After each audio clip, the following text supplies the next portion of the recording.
Natural. I'm Dan Little, and today I have the pleasure of talking with Erik Olin Wright, who is a professor of sociology, a very distinguished professor of sociology at the University of Wisconsin-Madison, where he has spent essentially his whole career. And Erik has had a really powerful impact on sociology, on the theory of class, and on social change in ways which I think will lead to a very interesting conversation today. So, welcome, Erik. Oh, I'm delighted to join your archive. Well, I think we'll have a great conversation. So I kind of looked back over the many ideas and articles and materials that you've created throughout your very productive career. There are so many ways in which we could begin this conversation, but I think what I'd like to begin with is the Real Utopias project. One of the things that I think a lot of people were thinking of when they came to the social sciences is it's really Marx's maxim. The point is not just to understand the world, but to change the world. And the Real Utopias project is something that you and some really talented colleagues over the past 30 years have created, and it's a very vivid embodiment of the idea of both theory and change, theory and progress, theory and hope for a process of change which leads to real social, political, economic improvement. So I'd like to begin by talking about the Real Utopias project. Could you just, maybe just describe a little bit what you have in mind? All right, so let me first give a context and then talk about this juxtaposition of the word real and utopia, packaging them together. So first a context. I mean, I think you were right to cite the 11th thesis on Feuerbach, philosophers have only studied the world, the point is to change it. The problem is that you can't really change the world in the way you would like to without studying it. So there's a misinterpretation, I think, of that aphorism, which might lead people to suggest that what we need is action, not just thinking. Of course, it's not just thinking. But there's a particular aspect about understanding that bears on the problem of change, which is, I think, underappreciated.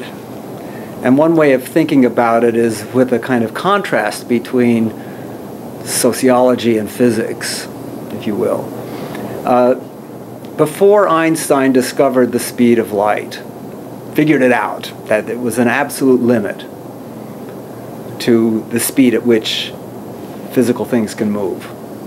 Before that, it was still the case. Things couldn't go faster than that.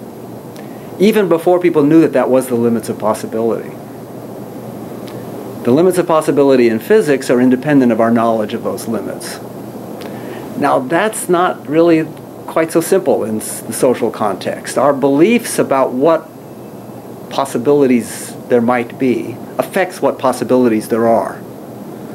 Our imagination sets actual limits. So in an era where people believe that an alternative to capitalism is simply unthinkable, it's not possible, there's just no way of breaching that limit, then it becomes a real limit. It becomes an effective constraint on possibilities of change, the character of people's beliefs about possibilities of change. Now, of course, it doesn't follow from that we can imagine wild alternatives. Any old alternative we can imagine is therefore possible.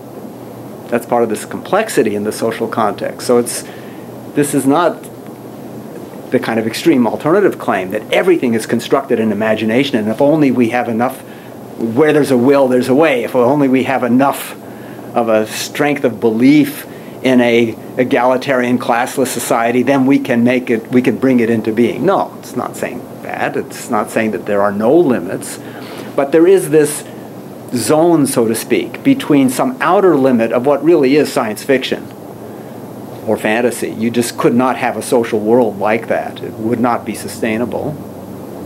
And people's beliefs about what's possible. Well, that's the zone that the Real Utopias project is trying to inhabit. As it's trying to think through the problem of alternatives to the world as it is, that embody our emancipatory aspirations. That's the utopian face of this project, but which nevertheless is deeply attentive to the problem of sustainability, unintended consequences, perverse side effects, all the things that wreck utopian projects. Simultaneously recognizing that there may be hard limits of possibility, but the actual limits of what we can achieve depend upon our beliefs about those limits. And the Real Utopias project is trying to navigate that space in a way that is both, I think, deeply engaged in philosophical issues about the nature of the very idea of emancipation, of the values that we care about, that we would like to see realized in the world, and attentive to the sociological problems of institutions and how they work. All that kind of discussion then sets the stage for what I think is actually an even harder problem, the theory of transformation, how to get from here to there. You know, in the 11th thesis of Feuerbach, philosophers have only tried to understand the world or studied the world. I forget the exact turn of phrase. The point is to change it. There are these two problems, and the point is to change it. What do you want to change it into? That's about the destination. And how are you going to get there? Mm-hmm. I think the how you're going to get there part of the discussion is actually harder. Mm-hmm. And in a way, that's why I've mostly bracketed the more practical political question of how do you mobilize, what are the social forces, how are you going to actually assemble, in a strategic sense, the capacity to accomplish those changes. That's a very tough problem. But isn't that part of the transformational? That is the transformation problem. That is the transformational problem. Exactly right. I focused in the Real Utopias project more on the destination question. Where do we want to go? Establishing the realism and possibility of credible but radically different alternatives as a destination. Well, that's really interesting, because when I've read these great works, I have been thinking about both parts of it. Where are you going, but also the feasibility of transition from the current state to the future state. Right. Yeah, so I of course, I think about that as well. When I'm saying that I focused on the destination, it's not that I completely bracket what I call the achievability problem. I mean, just to step back for a moment, and thinking about alternatives to the world as it is, I think there are three criteria that we can think about, that we want to make our evaluations. One is the desirability of alternatives. Second is the viability of alternatives. And the third is the achievability of alternatives. Viability means basically, if you could get there, would it work? Or would you unleash social forces and contradictions and unintended consequences that the proposed alternative would simply self-destruct, so it wouldn't be viable? It could be desirable if it would work, but it won't work. That's the kind of pure utopian problem. When people use the word utopian to me in a prejudicial way, as a negative, when they say, oh, that's utopian, mostly what they mean is it wouldn't work. They might mean it's utopian because you could never get there. But mostly I think it's a critique of the coherence of the alternative. And one way of thinking about it is that it would unravel, it would self-destruct. It would set in motion a set of consequences that become uncontrollable, that there's no counter move that could be made in that world to sustain it. That's the viability problem. The achievability problem is, okay, we've established that this would work. Can we figure out a scenario by which, in the world as we live it today, you could actually move from here to there? And when there's a political component, that is when part of the task of bringing into being that alternative requires political action, that is the use of power, of particularly political in the sense of power from the state, can we mobilize the political forces to successfully harness state power for that purpose? Now that's the problem that I think is the really hard one. it's hard because there's so much contingency in play as to what becomes achievable and what isn't achievable. The achievability of alternatives depends upon things that are just extremely hard to have any serious knowledge about before the contingent circumstances occur. We can kind of gesture at it, we can kind of get some sense of what's achievable and what would create the windows of opportunity. Mostly on the left, they're very vague. It's notions that when there's a big enough crisis, then things will be possible. It's pretty vague. And it's pretty unclear what the actual mechanisms are in the context of crisis that would enable you to achieve things of the sort that you want. So I have an example in my mind that has always kind of troubled me, but it's the rapid communalization, collectivization, which happened in China in 1958, 59, which was utopian in the bad sense that you referred to. And it was premised, the chairman premised on one factual assumption. Collectivization, communal agriculture will work great when socialist man becomes really socialist man, not individualistic, egoistic man. But the kind of analysis that you proposed about viability and, not achievability, but viability of a social order, it must depend on realistic empirical assumptions. Right. And the idea of the dramatic kind of overnight transformation of psychology from egoistic to communal is just a horrible assumption to make. Right. And of course it led to the Great Leap Forward famine and complete catastrophe for China. All right, so what you would, the kind of theory you would have needed to actually be able to forge a strategy for that kind of transition would be one in which you would have a theory of the endogenous production of cultural change that wasn't as simple-minded as snap your fingers and it'll happen, which is, I mean, that's a caricature, but it's not that far off. Pretty close. You know, so there are ideas about that. So participatory democracy as a necessary process through which radical transformations are both take place and then are stabilized, has as part of its theory how democracy produces democratic people. That a democratic culture of participation requires both skills, people have to know how to do it well, and sentiment. People have to value deliberation and collective decision making. And this is a kind of Deweyan point, you know, in a way that participatory democracy can become schools of democracy.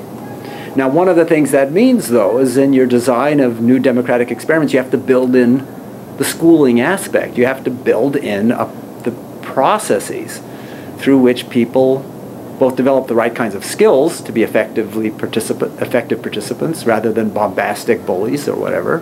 They have to learn the skills, but also they have to become to value the process. Are there a couple of pieces of that story, the collectivization, the transformation of agriculture in communist China story, which kind of validate other points you've just made in the past 10 minutes or so? One is the relationship between belief and imagination and outcome.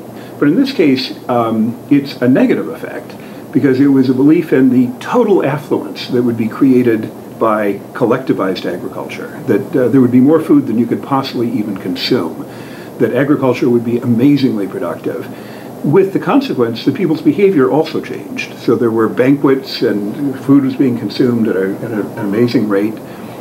The consequence is the Great Famine was even deeper and longer. So it's an interesting example, I think, of some of these points about imagination and social outcome, but in this case, an unhappy one. And of course, in the Chinese case, as in the Russian case, one of the consequences of the authoritarian political context in which this occurred was a short-circuiting of any learning capacity. You know, the capacity for good feedback, for understanding when you start on a path that you have to reverse it. I mean, all the kind of open society processes through which learning takes place were blocked because of intimidation and repression.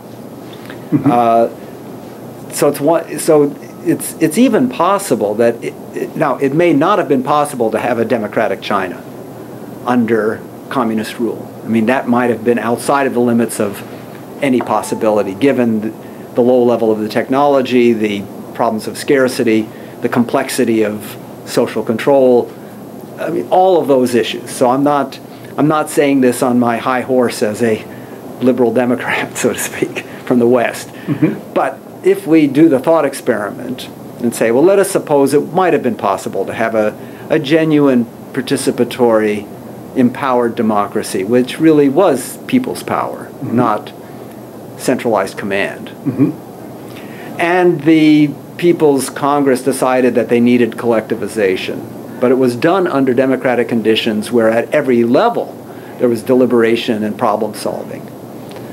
Well, it's conceivable that under those conditions it might have been slower, and it might have engendered different sensibilities about the trade-offs and how to navigate it. The outcome could have been different. Now, the premise of that whole little thought experiment was that it could have been done under democratic conditions. I kind of doubt it. I think that probably under democratic conditions that's not the path that would have been democratically arrived at. And that's one of the dilemmas that revolutionaries face. That is, a revolutionary committed to people's power, that is to real, deep, pervasive democracy, nevertheless, typically are very suspicious of what the people might choose if they were really empowered. And that's why we have this, of the many anomalies and ironies, a lot of the highly authoritarian repressive states were called people's democracies. Right? The word democracy was used. It's the GDR was the German Democratic Republic. It wasn't. The word democracy didn't appear in West Germany, it appeared in East Germany. So there's an interesting twist also in modern Chinese history there as well, because there was a non-communist progressive reform movement in the 1910s and 20s that had a lot to do with agriculture and it had a lot to do with education. And it was intended to be a mass movement. It never really became, spread to hundreds of millions of people, but that was the goal. Was to transform the countryside. It was rural oriented, and it was a little bit like the Chayanov efforts in the Russian Revolution. The idea that there is a cooperative way forward that doesn't depend on central party rule and depends on educating the people and having a more democratic process of social change. It's just kind of interesting if you were thinking alternative history. Right. There's one other piece of the Great Leap Forward famine that I think is interesting with respect to your points about feasibility and achievability, and that is that it's my understanding anyway that mass collectivization was actually not planned, that it became kind of a wildfire movement, that regional authorities, provincial authorities, local authorities got kind of swept up in the collectivization movement. So what was intended to be kind of an experiment just kind of swept nationwide in a very short period of time. That's one of those contingencies that you mentioned earlier. That that it's difficult to control large social processes, and also difficult to predict where they're going to go. Right. Yeah, and then when they get out of hand, if you have a high degree of command over repressive forces, if you have more ability to launch by command repression than you do by command construction, when things get out of hand, repression is very tough to resist. Let's talk about the desirability part. What are some of the features that you and your colleagues have kind of identified as, at least for your working group, the kind of core features that those real utopias ought to embody? Right. So by the word features can either mean values or design elements. So when I talk about desirability, I'm primarily concerned with the values that would be realized through these alternatives, while recognizing that there can be many possible institutional forms depending upon other conditions which best embody those values. So I've mostly focused on normative issues. So that's why that part of the discussion and that's what I'm thinking of. Yeah, that's the most philosophical kind of issue. Mostly my arguments around this have revolved around 3 clusters of values. They're clusters because there's a kind of family of closely connected values that they're not exactly interchangeable, but they tend to be talking to each other. So the first cluster is equality and fairness. The second is democracy and freedom. And the third is community and solidarity. Right, so those are the 3 clusters that I've mostly looked at. Sometimes I've been pressed, especially in the context of climate change, to add a 4th, sustainability.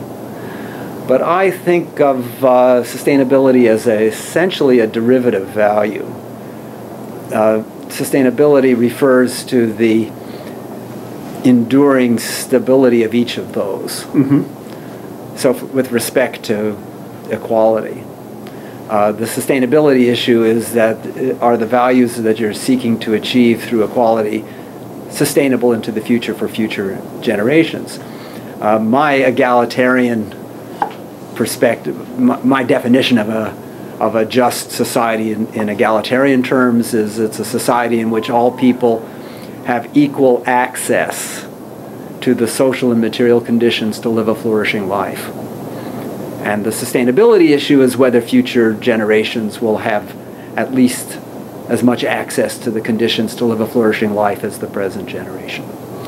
So it's a projection into the future of the same value. So that's a very strong requirement, equal access. Yeah. As opposed to sufficient access to have a high... Right, so sufficient access would be a big achievement. There'd be much less to complain about in a world where everybody had sufficient access. But if some people got that sufficient access easily and other people had to struggle very hard to get it, but they could still get it, it would still be unfair. But it's better if everybody has sufficient access than if not everybody has sufficient access, so it's an improvement. But equal access means that it's not harder or easier for anybody to get access. So maybe I'm misunderstanding a little bit, though, because equal access to education, for example, almost all Democrats, I mean, people who favor democracy, would agree that that's an important social value, not just instrumentally, but intrinsically. Equal access to living in a luxury condominium. No, I said it's equal access to the material conditions to live a flourishing life. Not equal access to live like... Okay, so education would be in that list. Yeah. What else would be in that list? Well, all the usual culprits, education, housing, health, nutrition, recreation, community. There's a long list of things. It's basically the capabilities kind of list. So it's a Marxist you can take Nussbaum or Sen's list, drop a couple here, add a couple. That's fine. I mean, and the issue with respect to that list is that everybody should not just have access to it, but equal access to it. That's a really fair society. And the idea in such a society is nobody would have anything to complain about with respect to access to the, I say, social and material conditions to live a flourishing life. Now, there are lots of tricky issues. There's the expensive taste problem. If somebody to flourish needs to drink $300 bottles of wine, I, of course, don't think that everybody can have equal access to $300 bottles of wine. It's just, there's obviously a scarcity constraint on that. So there's lots of issues that need to be worked out if you're a philosopher and want to kind of nail this fully. I use this more as the kind of overarching principle that tells us, are we moving in the right direction? And for that, I don't think you need to resolve all these other very knotty problems, which I find intellectually interesting, and they may have ramifications. Some solutions may ramify back to even the direction problem. It's possible. Mostly, I don't think they do. That is, I think, if we want to get into these kind of philosophical things, there's this whole discussion of the luck egalitarian, and Inequalities that you're responsible for are different from the ones that are morally arbitrary. As a sociologist, I'm pretty skeptical of any argument that puts a lot of weight on responsibility, individual responsibility, because I think the capacity to be responsible is not something over which one is responsible.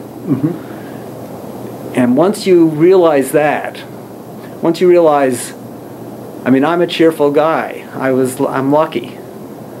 You know, I was born with the right endorphins and neurochemistry to be pretty resilient and not depressed and low anxiety. That makes it a lot easier for me to achieve all sorts of things with a lot less effort. I mean, that's just luck. And I think people's ability to be really self-reflective and responsible for their actions, the ability to be responsible is not something over which one really has responsibility. And so, once you start thinking about that, your head spins and you decide that it's basically an unresolvable problem. That's why I say, what I want is a world where everybody has an equal access to flourish. They may not take advantage of that access. You know, they may, for whatever reasons, squander their access. They could still become drug addicts and not flourish. But their lack of flourishing isn't because of a social barrier, which creates an access problem. So some kids who go to college have the advantage, I think I'll answer my own question by formulating it, but have the advantage of having very expensive SAT coaches, and other kids have to do this on their own. The SAT coached kid has a greater likelihood of getting into the Ivy League school. Is that the kind of inequality that you're talking about? Yeah, that's definitely the kind of inequality. Now, two kids, one of whom has the the right attention neurological dispositions that they can focus on the exam, and the other one has to struggle to put their mind around it, and that's something that's the luck of the draw. Those are the issues that I think become very intractable. And so that's why I don't want a person to get less access to the conditions to flourishing life because they do badly on the SATs. That would be unequal access to if you need to do well on the SATs to live a flourishing life. Even if we get rid of SAT coaches, get rid of all of those artificial, socially imposed advantages on the SAT, there would be still things that would create inequality in ability to do well on the SAT, and that shouldn't matter for your access to the conditions to live a flourishing life. Right. So to draw that part of the conversation together, you're happy with a finite list of those types of resources or opportunity for which there needs to be strict equality. And then once that standard is reached, you're not egalitarian kind of beyond that. You're not saying egalitarianism of outcome necessarily. I'm not hearing you say that anyway. It's equality of access to outcomes, not equality of the outcomes. Right. It's not exactly a strict resourcist view either, though. It's not. This all, of course, as you know, gets very murky, exactly the distinction between a capability and a resource and an asset to get a capability. I mean, all these stuff. And they're so highly intercorrelated in the world. I keep it at equal access to the social and material conditions necessary to live a flourishing life. So a flourishing life is the bottom line. You need access to conditions in order to flourish, and that access should be equal. Doesn't mean flourishing is equal. That would be the equal outcome. So let's talk about the democracy and solidarity part of that. Right. So democracy, I also have my definition of democracy as a value is that all people should have equal access to the necessary conditions to participate meaningfully in decisions which affect their lives. When those decisions affect themselves and only them, they should be able to make them without asking permission. We call that freedom. When the decisions in question affect other people, the other people should be party to the decision. The class of decisions which we know affect other people are decisions that impose binding rules on everybody. Those we think of as political decisions. And that's the usual use of the term democracy, refers only to that subcategory of decisions which affect everybody, affect others, that is, the ones that affect everybody because of binding rules. But I think the basic value involved, you should be able to participate, have equal access to the meaningfully participate in decisions that affect your life, applies to things like the workplace too, not just to the state. This is a effective decision principle. Now, of course, every decision that a person makes affects in some way or other people. And so we have to decide then as a society where we're going to draw the boundary. It's not given in nature. If you want to take it in nature, then there is no such thing as a private decision, a decision which affects me and only me. Every decision affects other people. So as a matter, and it would be a monstrous world if you had to consult all the affected people proportionate to the degree of effect. That would be crazy. So you have to create a set of rules that are kind of meta rules about what is the realm of freedom and what's the realm of collective decision making. And for shorthand, we can describe that as the public-private boundary. The distinctive thing about capitalism is it draws that boundary in such a way as to put enormously consequential decisions that massively affect the lives of people outside of the public domain. But my proposal is not to therefore politicize everything. I'm a liberal as well as a radical egalitarian and a socialist. I want a fairly expansive domain of individual freedom and liberty where you can make decisions without consulting anybody. Of the usual kind of liberal, liberties inventory, with the one exception around property, which I think has been misclassified. It's been misunderstood, in a sense, in the liberal tradition, as seen as something which is primarily private in character, whereas it has such enormous consequences on the lives of others that it should be kind of obviously a domain of public decision. Now, whether that doesn't necessarily mean state decisions, that's one way of recognizing the public character of property.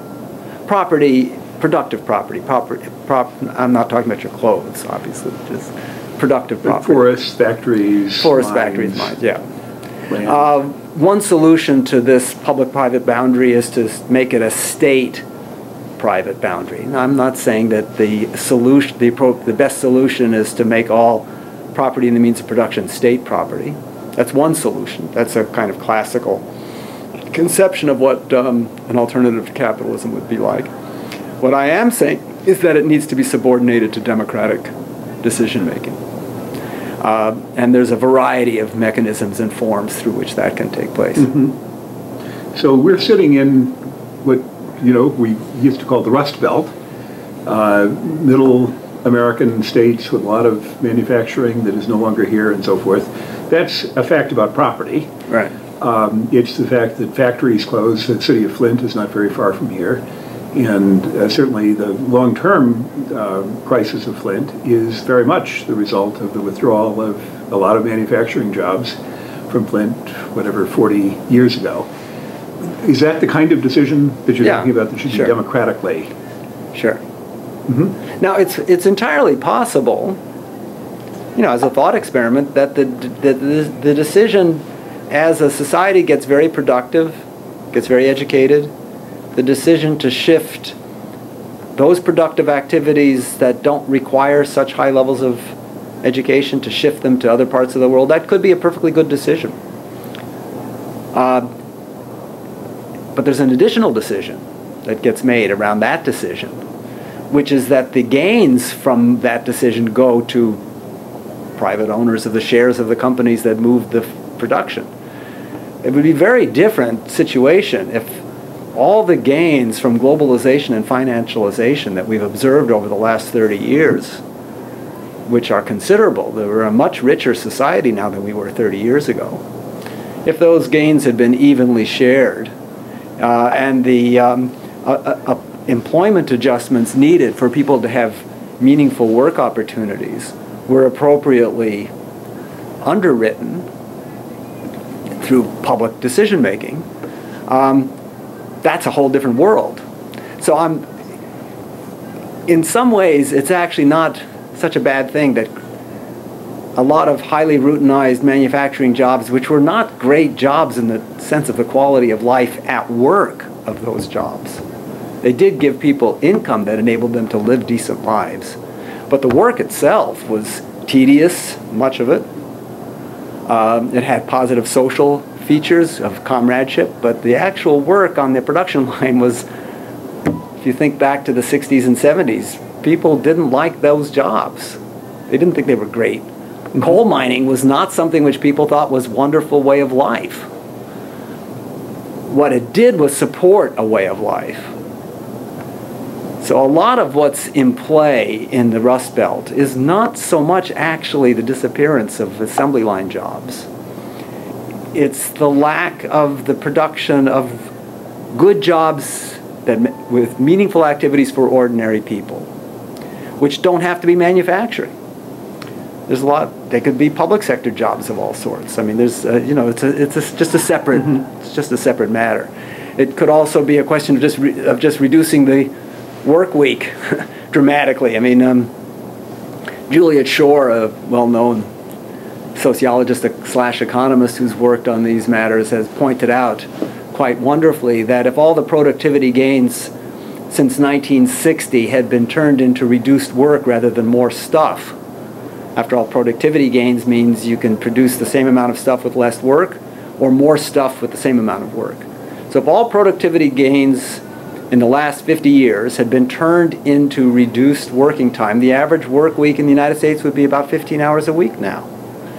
And in 1960, the United States had the highest standard of average standard of living in human history. So in material terms. The average house size in 1960 was about 14, of new home construction was about 13 or 1,400 square feet. Now it's 2,500 square feet. If we had kept the average house size at 1,400 square feet, people who lived in 1,400 square feet houses weren't miserable, they weren't deprived, they didn't live with a sense of envy.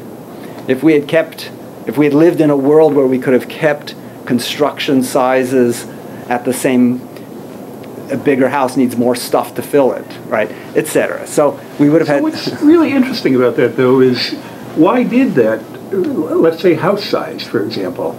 You mentioned a few minutes ago that the value of freedom is an important value for you also as a democratic socialist. There were certainly other factors like advertising, for example, or how middle-class life is depicted in the 60s television comedies, right. I suppose. But in the end, it's people choosing, I want to have that fourth bedroom, or I want to have two bathrooms, not well, one. It's also developers deciding. Okay, developers create rules. First of all, developers have interests. The rate of profit on big houses is bigger than on small houses. Developers have interests. They influence city councils for zoning rules and for suburbanization rules and for highway construction. I mean, all the sorts of things that make McMansions possible. And then they create, this is a kind of Robert Frank point, you create a competitive environment for individual families in which the stakes in moving to a bigger house than they can afford comfortably become very high because of the association of schooling with bigger houses. I mean, there's a whole dynamic that gets set in motion. Now, that dynamic can be constrained by public policy, or it can be enabled. It's not that in 1960 people lusted after McMansions. This was a supply creating the demand, not a demand creating the supply. That's a little bit of a fallacy, though, because you don't have to imagine generation 1 is lusting after a McMansion in order to account for generation 10 having McMansions. No, it's true. If they just want something a little bigger, right, a little right, better. Right. So, but you can understand what you can do if we had a democratic process of deliberation. There's a whole series of things like this, like public transportation versus cars. If you have a public deliberation about the long-term consequences of a drift towards bigger houses, the long-term consequences of more highways, more asphalt, longer commutes. Right. And you tell people at the end of this process you're going to have an hour commute in congestion each way. If we halt the process by constraining it and building more intensively with smaller units, then you'll have more time to spend with your family. Which of those choices do you want? I mean, Shore reports this interesting finding that if you ask people prospectively, would you like to have future productivity gains result in longer vacations or more stuff? Very strong preference for more time. If you ask it retrospectively, would you take a pay cut in order they want the stuff? And people can recognize this. I mean, that's the result of research, but introspection tells people that, yeah, that sounds right. So the story you're telling is a very appropriate story for Southeast Michigan, for the city of Detroit, the suburbs.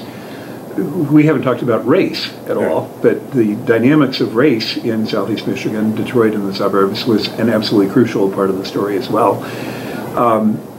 And I think what you're kind of adding to the picture is to say that there are ways of exercising more public policy to bring about better outcomes, and then more democracy involved in the formulation of public policy leads to generally better outcomes. I think that's kind of the... Now the problem is, how do you get the more democracy? That's the big problem. We're moving in the wrong direction. We're getting less and less democracy. Even the relatively feeble democracy we had, it wasn't as if in 1960 we had this fantastic democratic society. No, it was heavily dominated by elites, by business interests. I mean, the whole crippling of the thinness of democracy was something that radicals recognized back in the 60s. But it's considerably worse now. The problem is then, how do you rebuild democracy?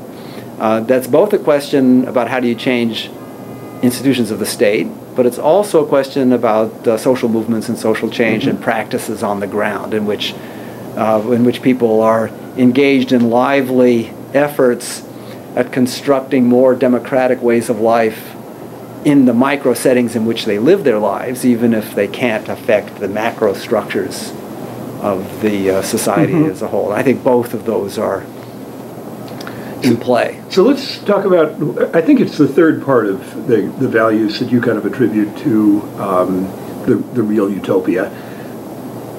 I'm kind of thinking of some language I think it's in the German ideology, about Marx looking forward to working men, hunting in the afternoon, farming in the evening, and discussing Rilke. Critical critics of the night. Yeah, exactly. But there is a vision there of life that is not simply material, that it's social, it's collaborative, solidarity is a part of it, friendship is a part of it. Is that part of the third piece of your? So so the way I define the value of community is that we should cooperate with others, not simply because of what we ourselves instrumentally get out of it, but for two reasons. One is we care about other people, and the second is an obligation not to be a free rider on other people's efforts. And the value of community expresses that value in the mundane cooperation of everyday life, and the value of solidarity expresses it in our collective actions for a goal. But in both cases, what the value says is you're not solidaristic just because it's going to be advantageous for yourself. It's not just a strategy for your own betterment. You're solidaristic because you actually care about the welfare of others. The expression "an injury to one is an injury to all" is kind of nonsensical when you really think about it, because it isn't true, literally. that an injury to one person actually harms everybody, unless everybody cares about each other. Then it is an injury. So it expresses that expression. And religions, love thy neighbor as thyself. It's not saying love thy neighbor because it's actually better for you if you love your neighbor, because then your neighbor will help you when you're in a pinch. That's not what love thy neighbor as thyself means. It means love thy neighbor. It's an actual ethic of caring. And that's, I think, what the value that's expressed in the community side.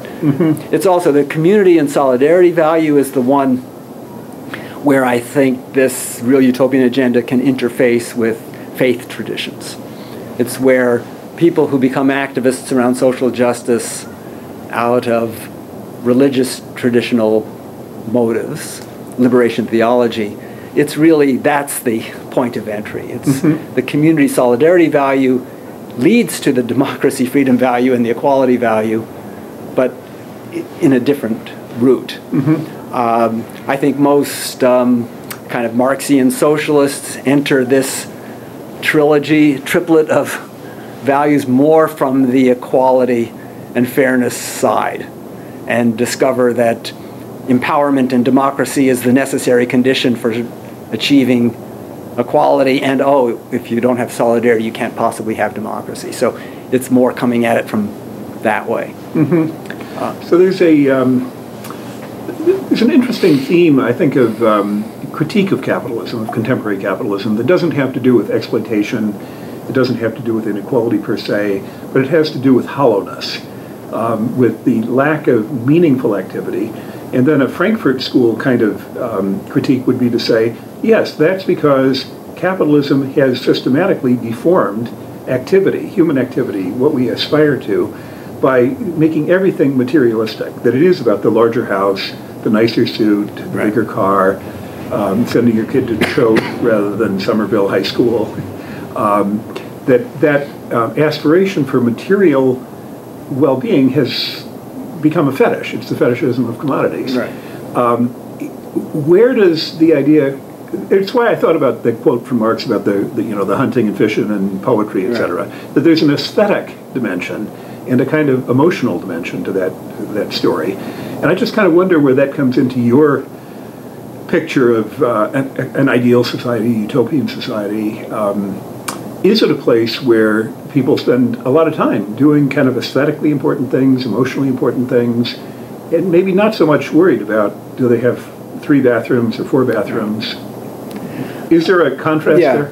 So, I mean, the word I use that captures that problem is human flourishing. I mean, that's a kind of standard term to capture this more fully realized sense of humanness and its development. But note, my first cluster of values is about equal access to the necessary material and social conditions to human flourishing. It doesn't say specifically that we want to have a world where human flourishing is maximized. It's just that it's unfair if people have unequal access. So there's an additional kind of meta value which animates all 3 of these. That is, it animates the equality value, the democracy freedom value, and the community solidarity value, which is human flourishing, which is wanting a world in which human beings flourish. I want them to have equal access to it. I want them to have equal power with respect to thinking about and worrying about the conditions for flourishing. I want them to have equal autonomy to live their lives since they have privileged access to what it would mean for them to flourish. And I want them to worry about the flourishing of others. So I think there is a kind of meta overarching theme which runs either deeply below or encompasses all 3, which is what are the conditions for human flourishing? And that's where the Frankfurt School critique would be at the core. Right. As you said about equality, there are many, complications about how flourishing, what it really is, how to define it, how to think about it. And I think Marx had some really powerful things to say about flourishing. He didn't use that word, I don't think, but the idea of a life that isn't simply materialistically defined. this is really great. It's a great kind of explanation of what the motivation for the Real Utopias project is. I thought we might talk about one or two of the special focus areas. Sure. You've mentioned deliberative or participatory democracy, and one of the volumes in the series, there are now 6 volumes that have been... There's 6, yeah, and there's 3 more in the next 2 years. So. And what are they, just so that we all know, what are the topics of the forthcoming? Okay, so the next one is going to be on what is the term of art for it is Sortition Legislature. It's basically the idea that we replace an elected chamber in a bicameral system with a randomly selected chamber of citizens. Mm-hmm. So this is part of the deepening democracy thread of the Real Utopias project. Mm-hmm. I'll tell you the 3, and then I'll tell you a little bit more about sortition. The second one is on democratizing finance. And the third is on democratizing the corporation, mm-hmm. large corporation. So each of these projects, the structure of the Real Utopias project, the way it works, is that I either recruit or help write an essay that anchors a book that has the form of a kind of manifesto or proposal around some theme. So, for example, one of our earlier books was on unconditional basic income. So that's a proposal, a fantastic proposal for how to change the system of distribution in a market economy. The Sortition Conference, the anchor essay, is written by John Gastel, who's a professor of communications at Penn State, and myself. We co-authored this proposal. So you have this anchor essay, a kind of manifesto around a particular idea. Then we recruit 15 or so people to write papers that engage that core essay. So they're not meant to be standalone pieces that just sort of freestanding essays on the theme, but they're supposed to be in dialogue, not necessarily in the form of direct point-by-point commentaries, sometimes they are, but they have to engage that core essay. Then we have a conference, the one on sortition will be in 2 weeks, where we spend an hour on each of these interrogations. We don't have a session on the core proposal itself. We have a session, an hour on each of the contributions.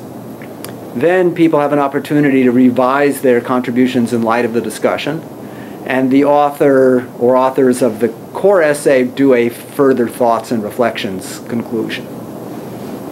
And then it gets edited as a book. So this is kind of the structure also of the Boston Review forums. Right, it's I know several of these topics have in fact been right. So the proposals tend to be longer. I mean, the book, our versions, the introductory essays are longer than the typical Boston Review version, and some of the commentaries are more extensive papers in their, standard. And I bet that you would say that there's kind of a method to this, a kind of collective idea development method of deepening, improving, refining the set of ideas through this kind of interaction. And above all, what I hope is that the result is a clarification of what needs to be thought about. More than simply an improvement. Of course, you do get improvement of each of the contributions, but it's meant to clarify agendas for additional work. So the sortition idea is you take a state legislature, like Wisconsin. I assume it's similar in Michigan. You have 2 chambers. They're both elected. Now, what's the point of having 2 elected chambers? They both have gerrymandered districts. They're both dominated by one or the other of 2 parties, or one party. They're not. The second chamber isn't solving a problem. So you want 2 chambers in a bicameral system because there's some problem of democracy, which is better dealt with by having a second chamber than by simply having a single chamber. Well, in some contexts, like Britain with its House of Lords or Canada with its Senate, the House of Lords used to be hereditary, now it's a House of Notables. And its purpose is basically to impede democracy. You know, its purpose isn't to deepen democracy, it's to create an even more elite chamber that can slow down the impetuous will of the people expressed in the more representative chamber. Well, our proposal is to get rid of whatever is the second chamber and replace it with a randomly selected citizens' chamber that would be fully empowered. They would serve 4-year terms with a quarter being replaced each year. They would be paid at several multiples of the median earnings, so it'd be like winning the lottery for most people. It's a very well-paid job, very well staffed, lots of support staff. And they would be citizen legislatures, unelected, and therefore not having to worry about re-election, but demographically representative of the underlying population. It would function then as a popular assembly, mimicking direct democracy in a context where direct democracy isn't feasible. And there's all sorts of other little design aspects. And in the conference, there are people that proposed alternative models for how this should work. It's an example of a proposal which I think is viable. So first, is it desirable? Well, if you think of the triplet for democracy: of the people, by the people, and for the people, the elected house is certainly by the people elected. But it isn't of the people, because the typical people that are elected are elites. Indeed, in the before the American Constitution, you know, traditionally elections were seen as a way of reinforcing aristocracy, not democracy, because of the inevitability that it would be elites who would be chosen, not the people. The of the people chamber would be a random selection of ordinary people. That would be the chamber of the people. The elected chamber would be the chamber by the people, and together they would constitute a legislature for the people. So we're going to have this conference. I think it's desirable. I think the conference will establish that it's viable. You could have such a thing. If you could snap your fingers and get it, it wouldn't self-destruct. It'll have all sorts of consequences, and it may have some negative consequences, but they're not of the character that make it unviable. It's just of the character that would require additional institution building. The question then is it achievable? How do you get from here to there? Well, one could imagine in a place like Canada, which has a unelected, I believe the Senate remains unelected in Canada. It's a council of notables. Certainly the British case is unelected. One can imagine a period of political crisis, of democratic shakiness, where the proposal is made to convert a chamber of notables into a chamber of citizens. It's not far-fetched. And therefore, I think the achievability, while we don't have a strategy by which we can bring it about, we can imagine the circumstances in which it could be brought about. And then the task is to make a viable enough and clear enough proposal that political forces can take it on. Apparently in Belgium, it's already been taken on. The sortition is on the platform of some political parties in Belgium. Interesting. So this seems to kind of either be adjacent to or maybe intertwined with the work that various of your colleagues have done on deliberative democracy and participatory democracy. Right. Because I assume they may come without political expertise, but they are encouraged to develop knowledge and and of course the idea then is in the citizens' chamber it will be a much more deliberative chamber. Deliberative means that you listen to different points of view, you are persuadable by the best argument, rather than coming with rigid point of views and you attempt to forge a coalition to defeat the other point of view. A deliberative assembly seeks consensus seeks common ground, but I think the word seek and that needs to be, interrogated. It really attempts to create common ground. It's a process of discovery and creation. It's not as if there is necessarily an a priori already existing common ground for opposite points of view, but through dialogue, people can redefine the nature of the problems in ways that you create common ground. It's, again, a Deweyan sort of view about how democracy would work. Okay. Problem solving, deliberation, not quite such a simple means-ends idea of problem solving. The ends evolve as the means are discussed. It's just complicated. Yeah, no, that's an interesting point. It's a very optimistic point. Yeah, right. And so imagine this scenario. Let's say it's a body of 100. And let's say that the random selection has resulted in a crowd of 100 people, men and women. It turns out 15 to 20 of them are white nationalist, radical populist ideologues. They Right. got selected. They're not interested in dialogue. They're not interested in reframing problems. They're interested in their agenda. How does that work? So the whole thing could fall apart. I mean, there's no guarantees. I think the size of the assembly would be partially chosen with that in mind. That is, we know from statistics that the probability of getting disruptive outliers would go down as you get a larger size. So probably for a state legislature, 100 might be too small because of the risks of that. So I don't know. These are issues. It's a really interesting, because it's a different topic I was thinking of raising with you. Not exactly a utopia topic, it's an anti-utopia topic. But I'll just put the idea in front of you, maybe it doesn't make sense in this context, but it's the question, how is it that hate and division have become such potent grounds for political mobilization in this country, but also in European countries? It's kind of anti-rational, it is, and it's a politics that few of us really understand, because we do have kind of a rational approach to, and really a conciliatory approach, most of us.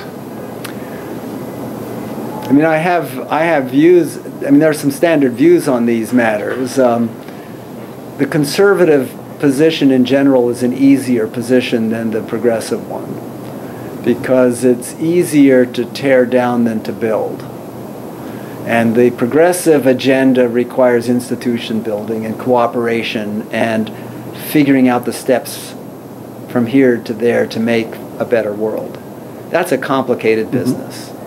Whereas the conservative position of hunkering down, destroying institutions is relatively simple.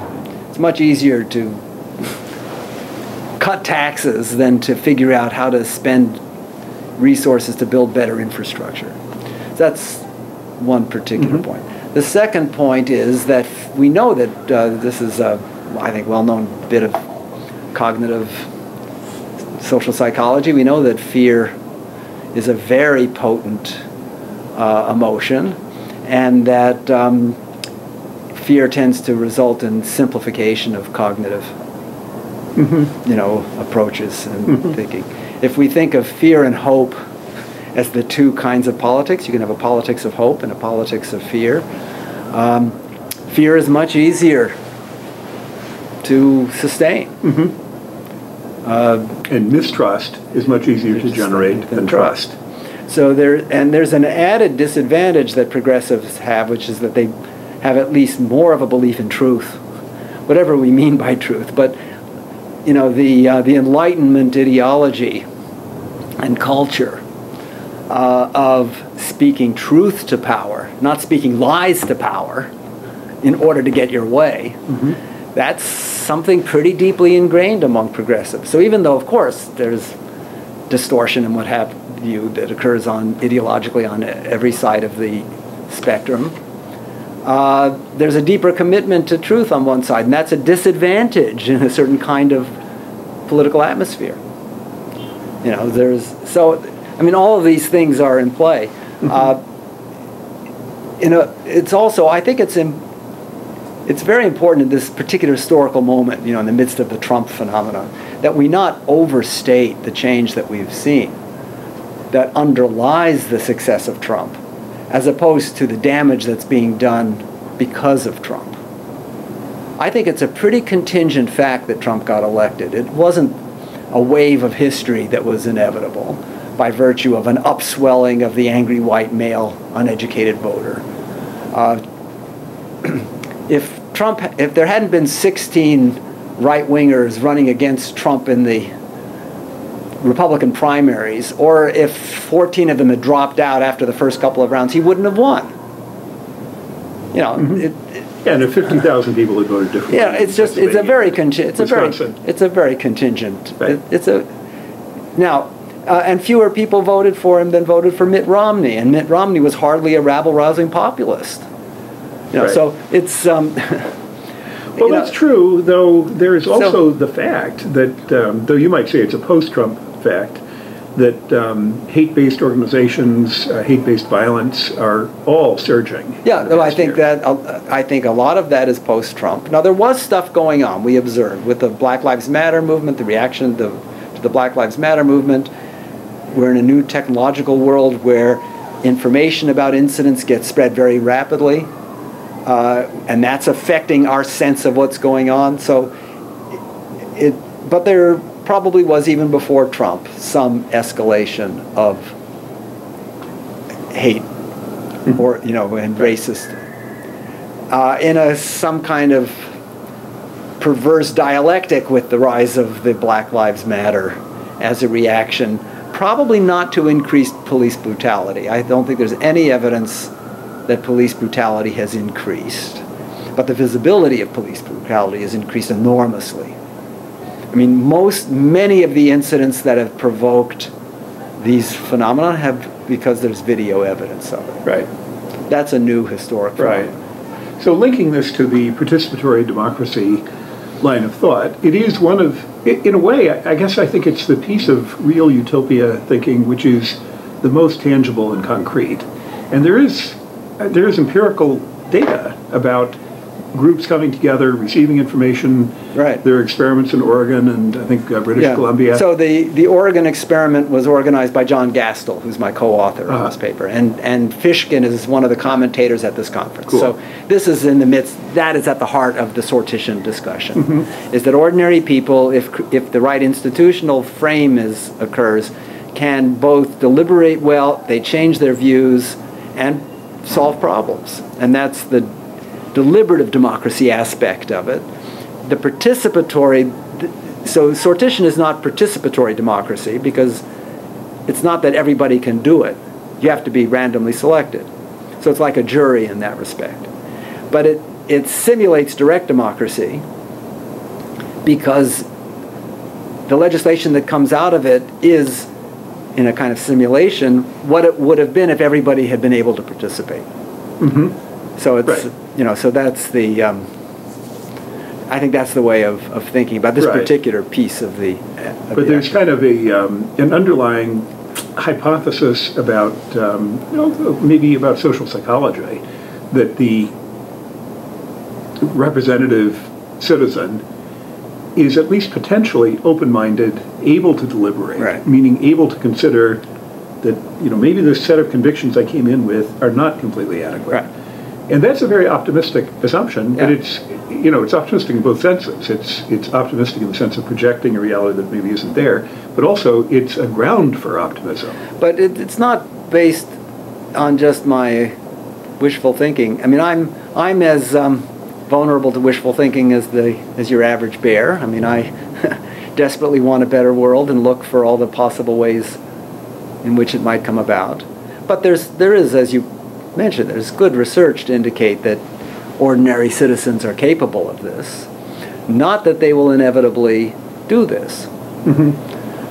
My view about the deepening democracy part of the project, that is this theme, I take the Deweyan position. The best solution to problems of democracy is more democracy. Right? So my view is it's the best shot we've got.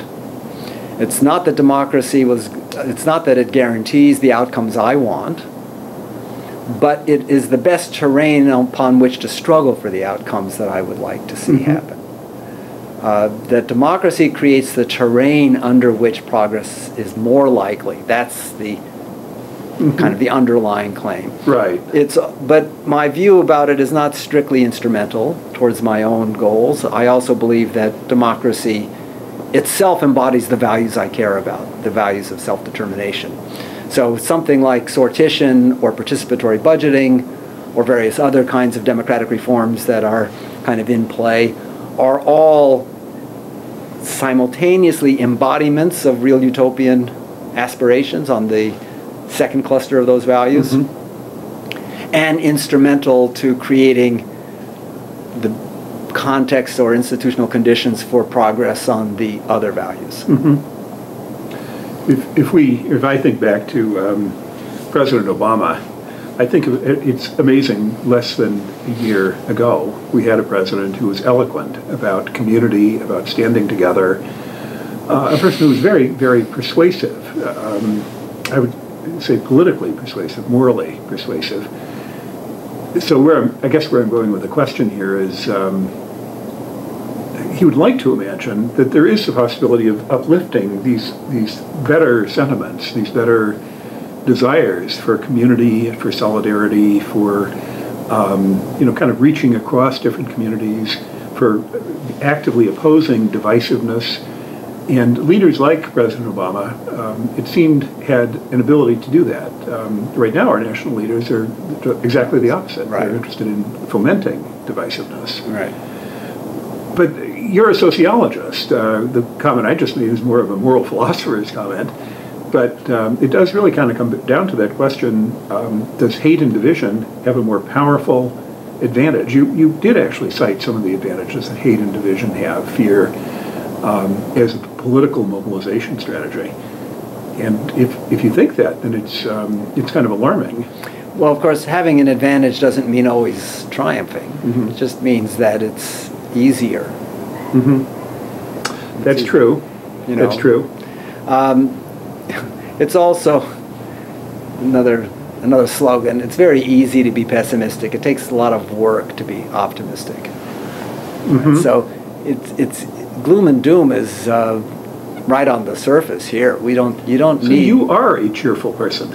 All right. So it's either a character flaw or gives me a particular strategic advantage for producing a certain kind of intellectual work. Yeah. I mean, if I was asked to make a bet, so this is prediction rather than prescription, 20 years from now, do I think we're more likely to be on a steady path towards a more emancipatory set of possibilities, or on a steady path to barbarism? So the Luxemburg made the famous quip that the alternatives facing humanity were socialism or barbarism.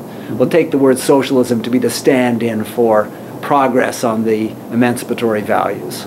If I had to put money on it, I've got grandchildren and I'm trying to save resources to help them out. Well, if I had to bet that, I probably would bet it on barbarism. I think it's the more likely future. I mean, absolutely not where I thought you were going. So the more, just in terms of prediction, if things keep going the way they are because of the pressures that are and the havoc that's going to be created by global warming, the demographic pressures that are going to occur because of aging in the developed world and migration from the developing world, the disease profiles of the next century because of global transportation, which makes infectious diseases travel very fast. I mean, all of these cataclysms that are increasing pressures, if I was to predict it, is this more likely to trigger a crisis that results in an authoritarian, anti-democratic barbarism, or a final breakthrough towards a steady path towards emancipation? Well, clearly, I think you don't need to be a fancy social scientist. Barbarism is more likely, but I don't think it's inevitable. And maybe that's where you would put the importance, or I would vouch for the importance of the Real Utopias project, that it is cultivating imagination, but also cultivating discussion of pathways. Right. And also cultivating the idea of confidence that it is possible to come to a more progressive, a more emancipatory future than maybe we seem to be on the track of. So it's the assumption of the Real Utopias project, like the assumption I think of most critical scholarship, is that the changes that we will see in the future will not happen just behind our backs, that there are points at which agency is possible, that the future can be determined by action, not just by the determinants that are operating behind the backs of actors. The scale at which agency is possible varies a lot. So agency is always possible in the micro settings of life. So it's never an excuse. I mean, to take a simple example, it's never an excuse to have an unequal division of labor in the household that we still live in a patriarchal society where men don't do a lot of work in the home. That's never a justification. Because you can always, even if you can't change the world at large, you can change what goes on in your own family. Right? So the point, the scale at which agency is possible, that we don't have a whole lot of control over. But that agency is possible is always present. And what I can predict, even if I think barbarism is the most likely outcome, I also predict that there will be moments at which collective agency capable of operating at more macro levels also is possible. And the challenge for intellectuals is in the period when that isn't possible, what kind of intellectual work can you do which at least contributes to the possibility that those opportunities will be taken advantage of. And that's the kind of spirit behind the Real Utopias project, is to create a menu of things that people can do. Some of them are more micro, some of them are more macro, some of them require for their institution real collective agency, like political parties seizing power. Others require activists operating in communities and in workplaces. So it's kind of multi-leveled, multi-dimensional, and grounded in real sociology. I mean, we haven't talked so much about the research side, but the real in the Real Utopia is meant to be an invitation to serious scholarly work of a hard-nosed character, not just armchair work. And that's work about, well, social movements you mentioned, institutional design you mentioned, the feasibility of, and the kind of viability, the stability of a set of institutions working together. And studying the experiments so we see where the bottlenecks are. Another one of the Real Utopias project, a fourth one that's after the three I mentioned, is called Pathways to a Cooperative Market Economy. And that's a project I've been running for the past 5 or 6 years, looking around the world at different places where there are clusters of different kinds of worker cooperatives. Having research meetings in those places. So we've had one in Spain for the Basque region, one in Argentina for the recovered factories, one in Johannesburg for the township cooperatives, one in Padua, Italy for the sort of Middle Italy cooperative movement. So we've had these workshops where we had local researchers who study those cooperatives come and just give us case studies, and in which we then talked about what are the obstacles and bottlenecks, what are the things which are preventing worker cooperatives from becoming a more substantial part of those regional economies. And then this will culminate eventually in a Real Utopias volume on the problem of worker-owned firms and what changes in the institutional environment are needed to create more space for them. Totally cool. Really valuable. This has been great. Erik Olin Wright. Thank you. It's been fun. It's decades of work, and in my opinion, it's really an important contribution to the future. So thank you. Thank you very much. I enjoyed it a lot.